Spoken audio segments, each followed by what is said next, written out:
La monarquia hispànica del segle XVI i XVII, segona part. Comencem el primer rei de la nissaga dels Àustries, Carles V, rei i emperador. Carles V va heretar un imperi immens. La raó d'aquesta herència radicava en els seus avis. Pensem que la seva mare, Joana la Boia, era filla dels reis catòlics. Per tant, els avis materns, els reis catòlics, posseïen Castella i Aragó, Amèrica, el que comporta aquest gran nou territoris d'Itàlia, com el Regne de Nàpols, i molts territoris del nord d'Àfrica i del Mediterrani. Per tant, via materna era Carles I de Castella, però és que via paterna, el seu pare Felip el Vell, els seus avis Maria i Maximilià I, eren emperadors del Sacre Imperi. I d'aquí va rebre tot el Sacre Imperi Romà Germànic, que eren Alemanya, Països Baixos, França, i el títol d'emperador, que li va comportar, aconseguir-lo li va comportar algun problema que ara explicarem. El cas que era un imperi enorme, en territoris molt diferents, que teníem les mateixes lleis i les institucions i les respectava una miqueta com els hi va passar als reis catòlics.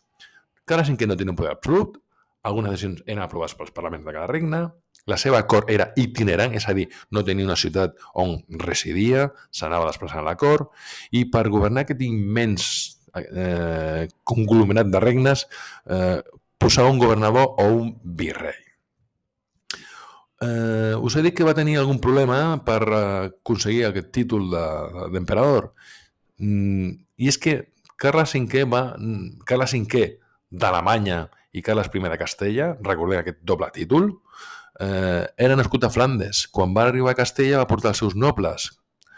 A més, que anaven tota una cort d'estrangers a Castella, es va gastar molts diners a aconseguir el títol d'emperador del Sacre Imperi. Tot plegat va fer que els nobles castellans se li rebel·lessin. La rebel·lió de les comunitats.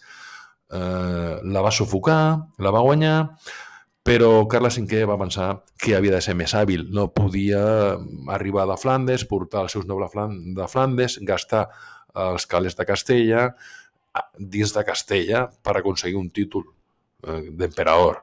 Per tant, va fer unes modificacions internes i, per exemple, va crear l'Audiència, que s'encarregava de la justícia, i també va intentar cobrar impostos per finançar aquest immens imperi. Però aquí tenim el gran problema de l'imperi dels Àustries, doncs que era deficitari, eren uns territoris enormes que no podien sufragar els impostos i van començar a demanar préstecs.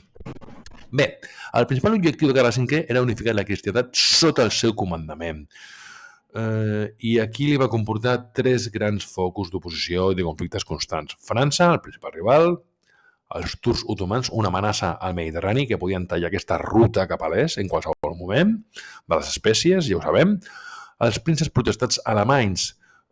Recordem que Martí Luter va crear el luteranisme de forma protestant i aquests prínceps alemanys es van agafar aquestes doctrines contràries a la fe cristiana catòlica per enfrontar-se a Carles V.